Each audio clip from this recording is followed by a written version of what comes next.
सिंधुदुर्ग जिल्ह्यातील वर्षा पर्यटनासाठी प्रसिद्ध असलेला कणकवली तालुक्यातील सावडाव धबधबा मात्र हा पर्यटकाने फुलून गेलेला पाहायला मिळतो। माझ्या पाठीमागे दृश्य पाहू शकता की सावडाव धबधबा आहे आणि या सावडाव धबधब्यावरती मोठ्या प्रमाणावरती जे पर्यटक आहेत ते मात्र या ठिकाणी दाखल झालेले पाहायला मिळतात। छोटी छोटी मुलं देखील या ठिकाणी मोठ्या संख्येने देखील दाखल झालेले पाहायला मिळतात आणि मनमुराद अगदी या धबधब्याचा मात्र आनंद घेताना पाहायला मिळतात।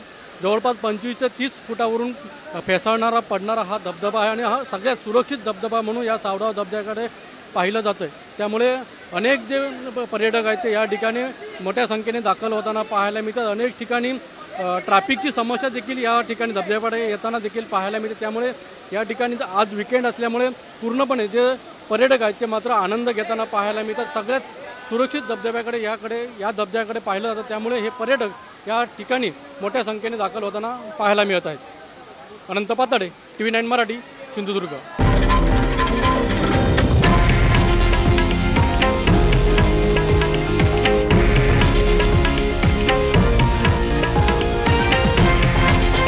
हे आहे देशातील नंबर 1 न्यूज नेटवर्क आणि आपण पाहत आहात TV9 मराठी, एकमेव।